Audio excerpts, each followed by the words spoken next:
주겠습니다. 인사하겠습니다. 사랑합니다. 축복합니다. 인사하겠습니다. 사랑합니다. 축복합니다. 아멘. 예. 야유회를 갔다 왔더니까 몸이 천근만근입니다. 어르신들은 어떠신가요? 예. 저는 막 야구방망이로 맞은 것 같아요. 예. 우리 주일학생들한테 물어봤더니까 몸이 하나도 안 아프답니다. 역시 세월을 속일 수가 없는 것 같아요. 예.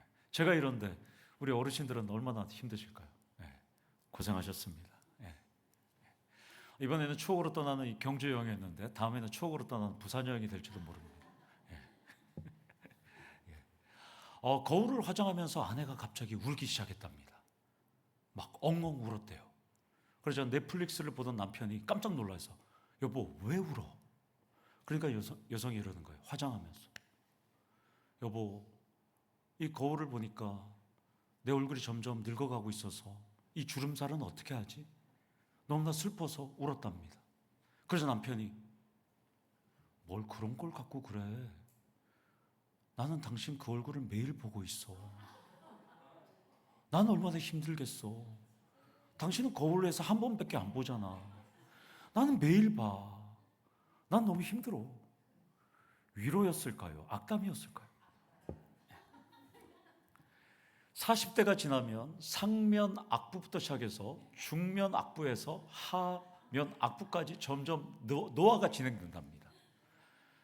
그래서 제가 늘 얘기하지 않습니까? 우리나라의 평균 화장품 회사 73개 회사를 조사해봤더니까 여성은 하루에 화장품 26.4개를 얼굴에 바르신답니다.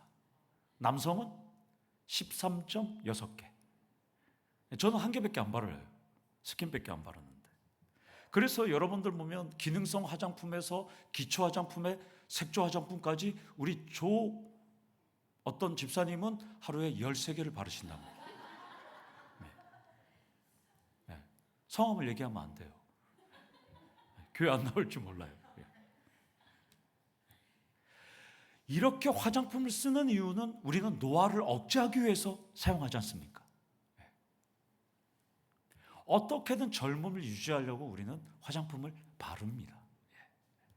57세의 배우, 늙지 않을 것 같은 신혜라 씨 인터뷰를 제가 지난주에 봤더니까 이렇게 인터뷰를 했더라고요. 몸이 예전 같지 않다. 나이 드니까 신체에 별의별 증상이 다 생긴다. 배우 신혜라 씨는 참 곱잖아요. 남편 차인표 우리 집사님도 마찬가지고요. 누구나 우리는 노화가 진행이 됩니다. 자, 더 늙기 전에 옆에 계신 분 한번 쳐다보세요. 탱탱한 젊음을 한번 보세요. 네. 네. 이렇게 얘기하세요. 젊어 보이면 비결이 뭐야? 한번 물어보세요. 비결이 뭐야? 네. 자, 좀 사그셨으면 세럼 하나 사줄까? 얘기 한번 해보세요. 네. 네. 세럼. 샘플 하나 줄까? 팩 하나 사줄까? 오늘 팩 하시는 분이 안 오셨네요. 예. 사랑하는 성도 여러분, 우리가 아무리 운동을 하고 몸에 좋은 걸 먹고 화장품을 찍어 바르고 노화를 숨긴들 신체의 노화를 감출 수는 없습니다. 사모도 저보고 아침에 와서 못 알아보겠다 그러더라고요.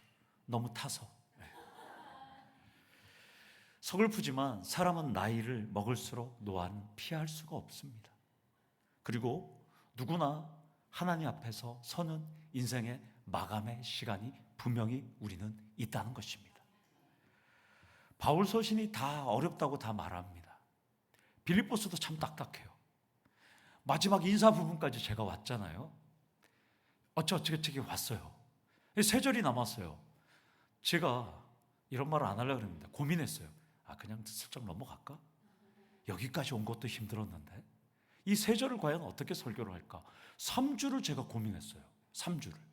이 세 절을 어떻게 설교를 해서 이것을 마무리할까?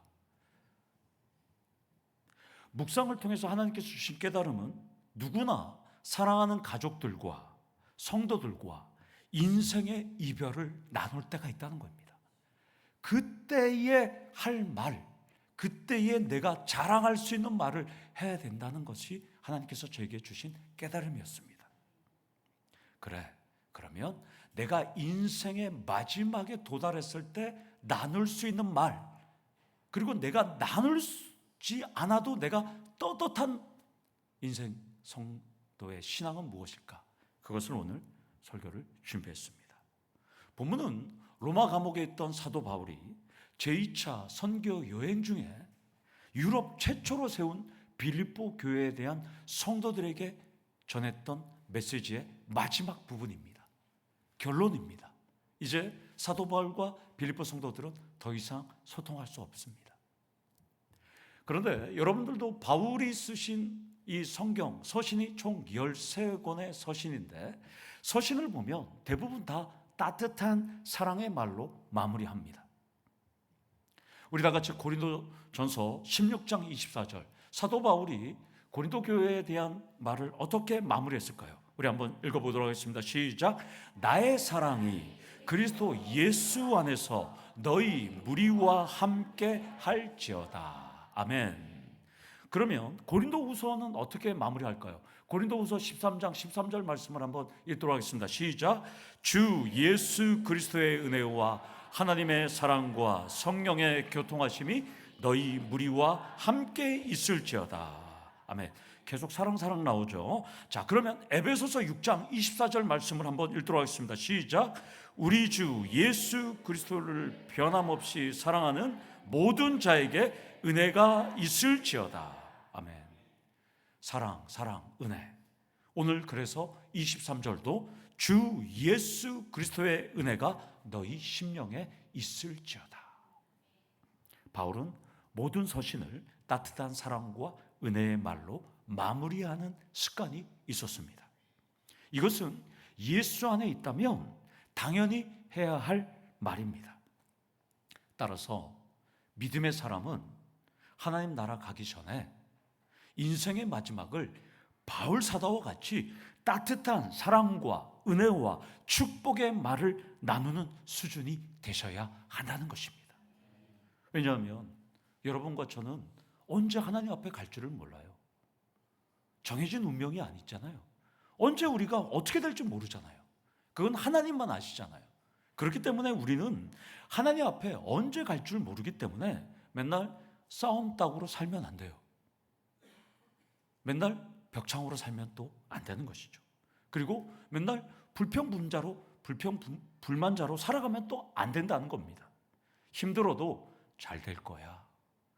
보릿고개를 우리는 지나고 있지만 하나님이 우리에게 사랑과 은혜를 베푸실 거야 라고 우리는 이 사도 바울처럼 좋은 말만 하셔야 한다는 것입니다. 여기서 첫 번째 포인트로 따뜻한 사랑과 은혜의 말을 습관처럼 하라고 여러분들의 가족들에게 강조하셔야 한다는 것입니다. 작은 혀에서 나오는 이 말은 지옥의 불과 같은 파괴력이 있습니다. 우리 야고보서 3장 6절 말씀을 한번 살펴보도록 하겠습니다. 시작. 혀는 곧 불이요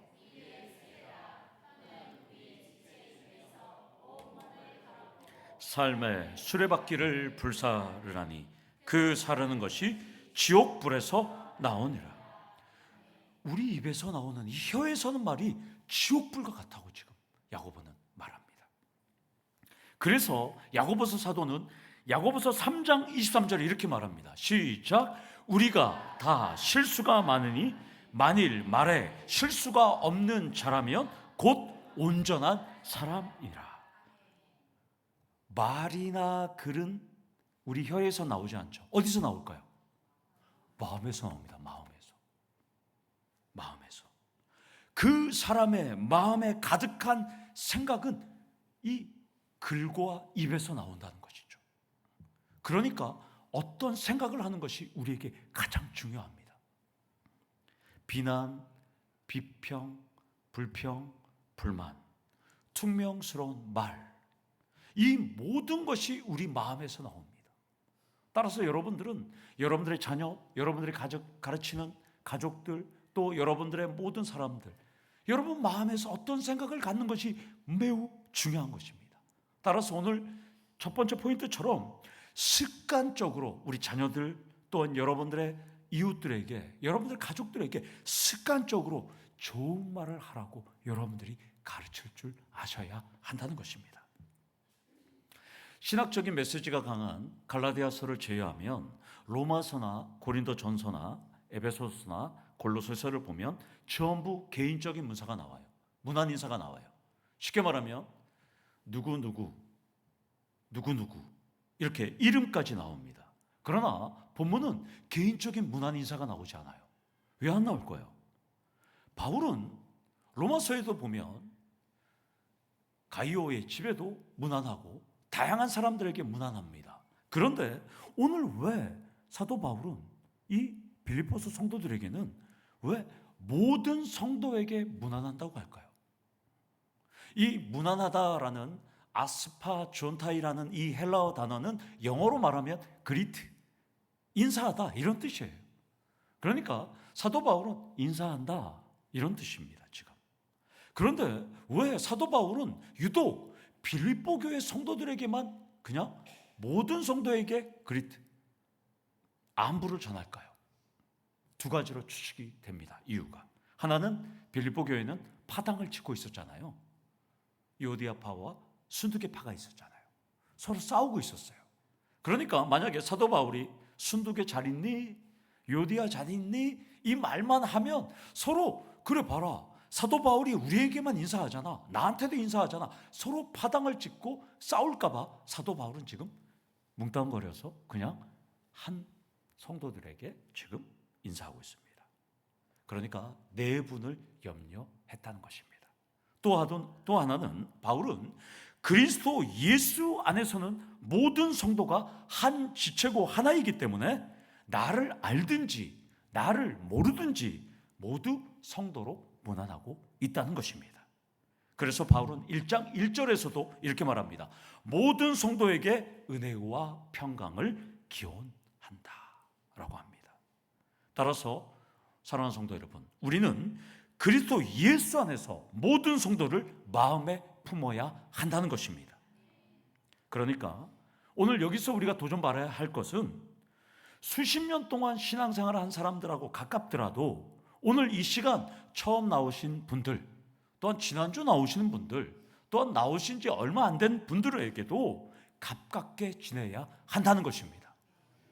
저 사람은 나랑 38년 지냈으니까 내 이모, 저 사람은 나랑 38년 했으니까 삼촌, 이것이 아니라 2년이 됐던 1년이 됐던 일주일이 됐던 예수 안에서는 형, 동생, 예수 안에서는 형제, 자매라는 것 여러분 꼭 기억하시길 원합니다. 나랑 성격과 스타일이 다르다고, 그리고 교회 처음 오신 분들이라고 그냥 주저우저 하지 말고 잘 오셨습니다, 반갑습니다. 여러분들 이제부터 태도를 바꾸시면서 적극적으로 나가시는 우리 더초원교회 성도님들 되기를 원합니다. 여기서 두 번째 포인트로 바울처럼 공동체 회원을 마음에 품고 문안 인사하셔야 한다는 것입니다.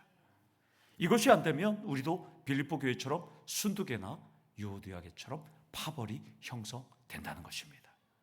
물론 공동체 회원이라는 이 뜻은 예수를 구주로 시인하고 교회가 정한 질서와 가르침에 따라서 함께 협력하는 것을 전제 조건으로 합니다. 우리 박신희 권사님이 전도하신 우리 사장님이 계속 교회를 나오시는데 좀 등록 좀 하시죠. 그러니까 등록을 다음에 하겠습니다. 그랬더니 지금 계속 지금 오늘도 등록하라고 지금 하실 겁니다. 근데 밥이 맛있어 갖고 밥 먹고 한다고 해놓고 또 가버리세요. 오늘도 식사 준비 잘했으니까 맛있게 식사하시고 등록하시면 되겠습니다. 우리는 예수 안에 한 가족입니다. 그래서 우리는 거룩한 무리인 성도라고 부르는 겁니다. 그렇기 때문에 예수 안에서 우리는 차별 없이 사랑하시는 우리 성도님들 되기를 원합니다. 그래서 바울은 21절에 성도에게 각각 문안하라 이렇게 말합니다. 22절에도 모든 성도들이 너희에게 문안하되 이렇게 말합니다. 성도라는 단어를 2번 사용합니다. 21절의 성도는 빌립보 교회 안에 있는 신자들을 의미합니다. 빌립보 교회 안에. 그러면 22절의 모든 성도는 로마에서 바울을 돕고 있는 동역자들을 의미합니다. 따라서 바울은 빌립보 교회에서 나를 위해서 기도하고 도와주는 성도들, 그리고 1500km 떨어져 있는 나와 지금 함께 있는 로마에서 나를 도와주는 이 동역자들도 성도, 서로 얼굴도 모르고 외모도 또한 언어도 다르고 서로 종교는 예수 그리스도 하나지만 또한 인종도 다르고 신분도 다르고 능력도 다르고 경력도 다른 빌립보 교회 성도들이던 로마에서 바울을 돕던 이 성도들 다 예수 안에서 하나임을 지금 말씀하고 있다는 것입니다. 사랑하는 성도 여러분, 그리스도 예수 안에 있으면 한 가족, 한 공동체, 한 성도임을 여러분들 믿습니까? 아멘. 그러면 말도 하지 않고 인사도 나누지 않았고 오늘 이 자리에 처음 나온 분들이 있다고 해도 여러분들 거룩한 성도의 무리임을 여러분들 인정하시기를 원합니다.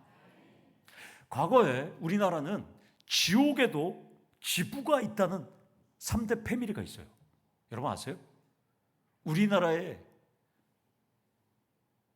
모임인데 지옥에도 지부가 있다는 거예요. 3개 패밀리. 뭔지 아세요? 고려대 동문회, 해병 전후회, 지역별 향후회.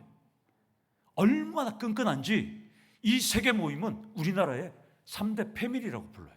여러분들. 그렇다면 세상에 이 고려대, 해병대 전후회, 지역별 향후회도 끈끈한데 그러면 우리는 예수의 피로 하나가 되었으면 이 3개 패밀리보다는 우리는 더 끈끈한 성도의 무리가 되어야 한다는 것입니다. 아멘이십니까? 여기서 3번째 포인트로 여러분들의 자녀들에게 여러분들이 마지막 날까지 강조해야 될 것은 예수 안에서 끈끈한 공동체가 될 것을 가르치셔야 한다는 것입니다. 그런데 교회 안을 이렇게 만원경으로 들여다보면 끈끈한 정을 유지하는 게 참 어려워요. 참 나누기가 어려워요.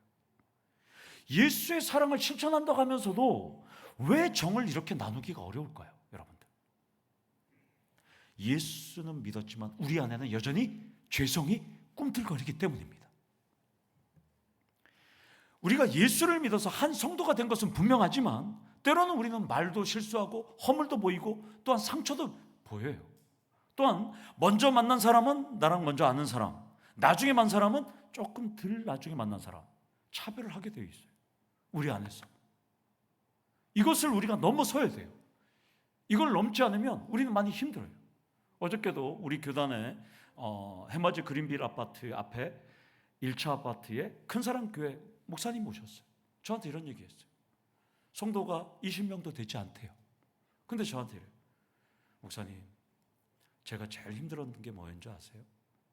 전도회 갖고 오면 있잖아요, 기존에 있는 성도들이 다 쫓아보낸다는 거예요. 본인이 전도회 갖고 와도 다 쫓아보는 거예요. 너무 힘들었대요. 그래갖고 매주마다 그분들 정신 차리는 설교를 했더니까 지금 완전히 변해갖고 열심히 잘 섬긴다는 거예요. 아, 목사님 참 대단하십니다. 그랬어요. 제가.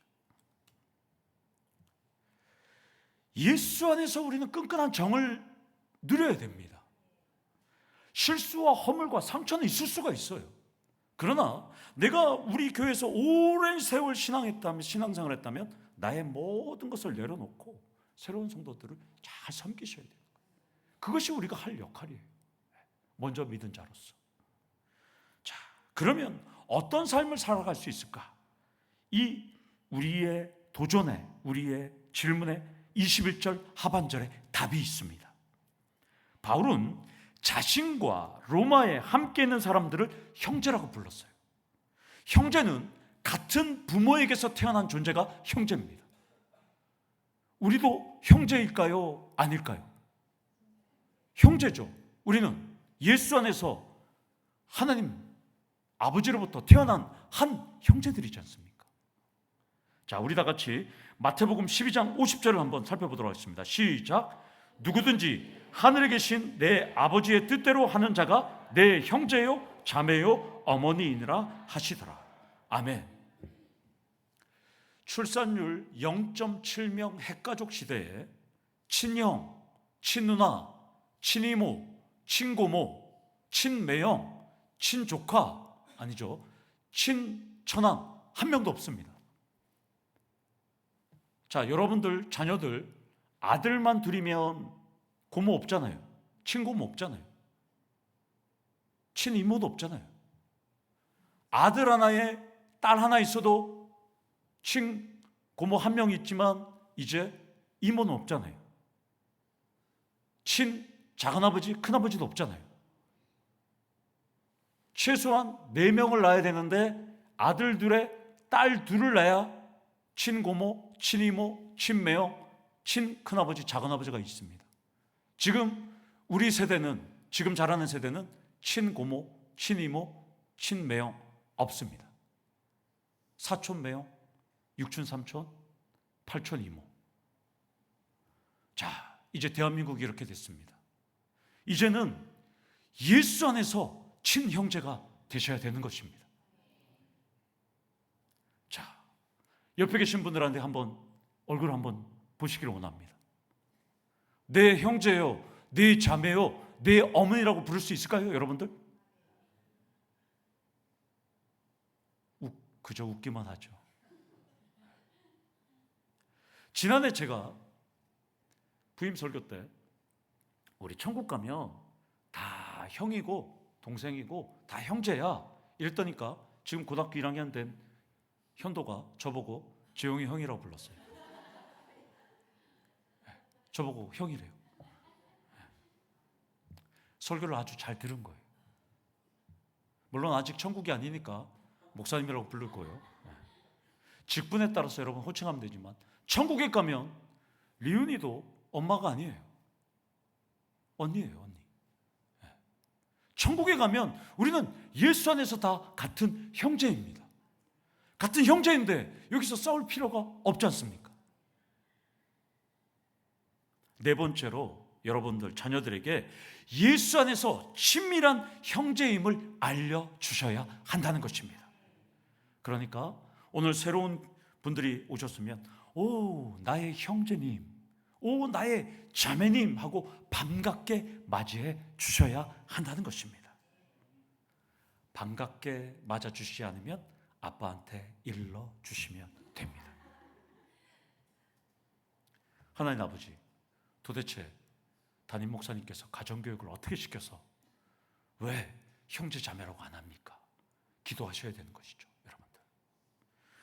21절 하반절과 22절 상반절에 바울과 함께 빌립보 교회 성도들을 문안하는 성도들과 형제들은 누굴까요? 이름은 나오지 않아요. 본문은 그들의 정보를 제공해 주진 않아요. 그러나 여기서 바울과 함께 문안하는 자들을 우리는 본문에서 주목해야 할 필요가 있습니다. 왜냐하면 이름도 나오지 않는 이 로마의 성도들은 바울을 끊임없이 도와주기 때문입니다. 지금 바울은 로마의 어느 주택에 감금되어 있습니다.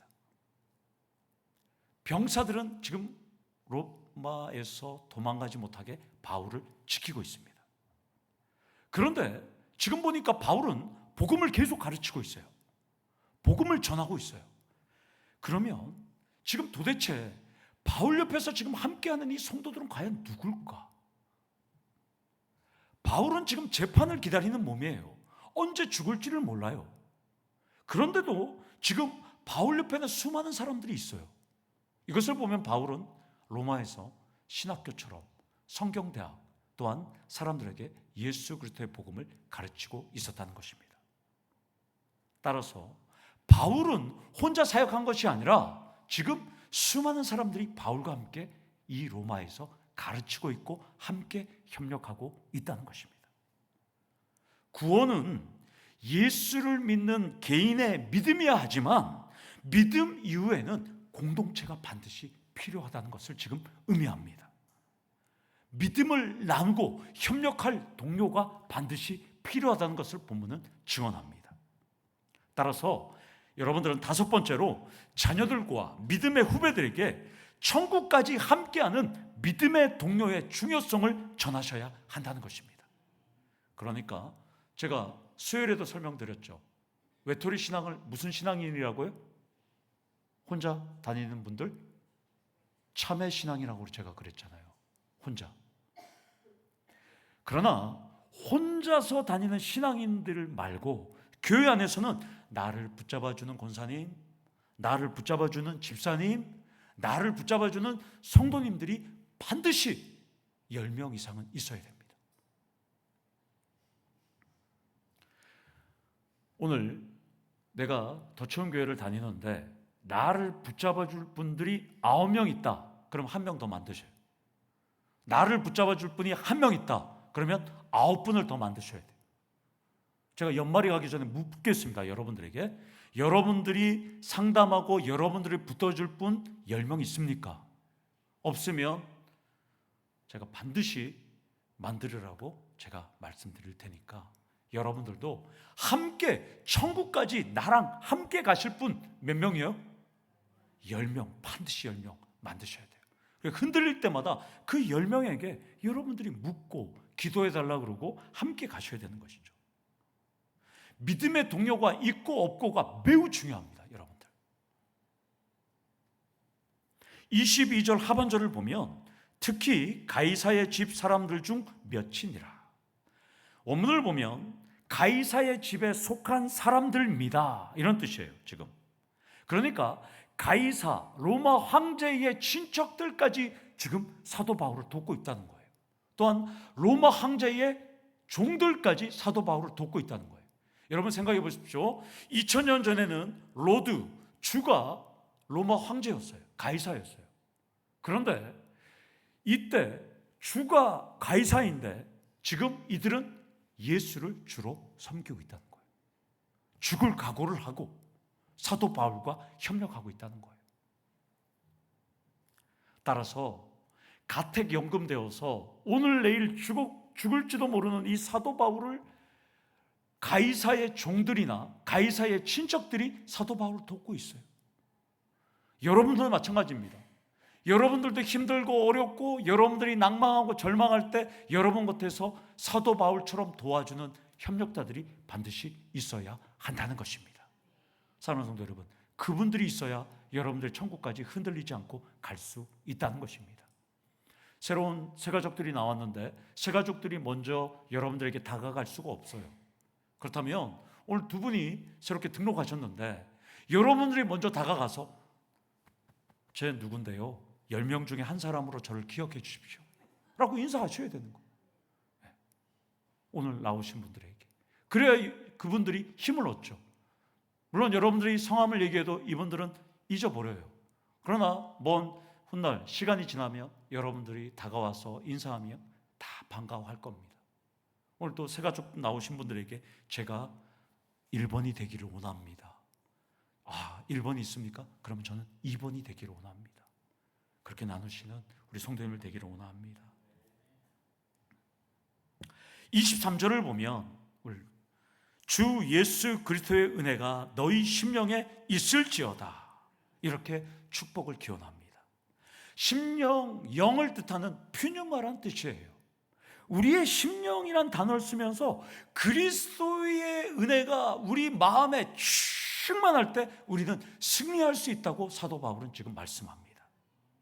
성도들에게는 무엇보다도 그리스도의 은혜, 카리스, 은혜가 있어야 한다고 강조합니다. 이 은혜, 카리스라는 이 헬라어 단어는 선물, 도움, 구원, 회복, 치유 이것을 의미합니다. 보통 하나님의 선물을 의미하기도 합니다.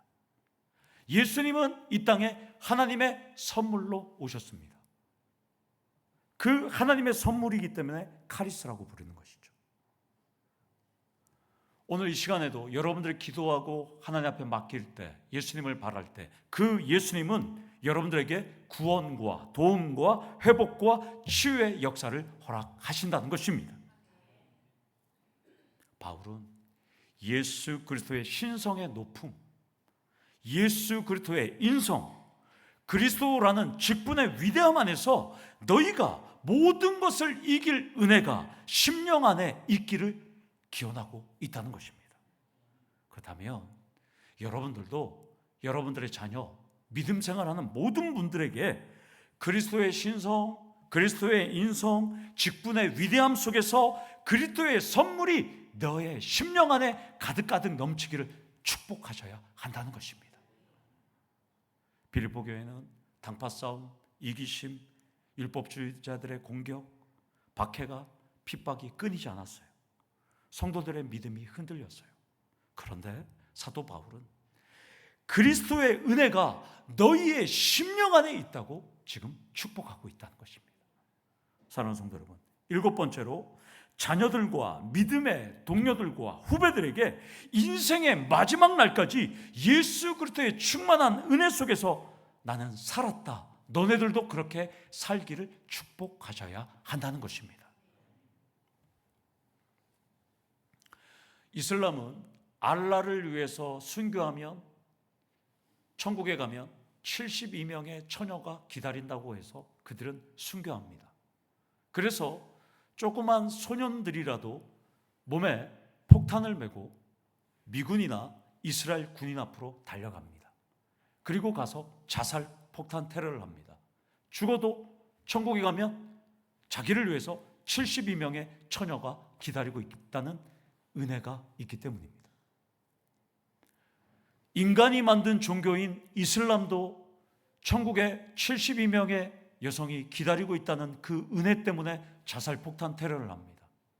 하물며 우리는 저 하늘나라에 하나님과 함께 하는데, 세상의 헛된 종교도 은혜를 생각해서 가는데, 우리는 예수 그리스도의 은혜가 우리에게 있습니다. 옆에 사람들, 우리 성도님들 보면 더 좋은 집, 더 좋은 차, 더 좋은 먹거리를 위해서 우리는 살아갑니다. 그러나 우리는 더치원교회 성도님들은 그리스도 예수라는 은혜 안에서 우리는 살아가야 한다는 것입니다. 믿음의 사람은 인생의 마지막을 그리스도의 충만한 은혜 속에서 살면서 행복과 축복을 누리셔야 한다는 것입니다. 사랑하는 성도 여러분, 이번 한 주도 구원과 도움과 회복과 치유와 사랑이라는 그리스도의 은혜 안에서 살아가기를 원합니다.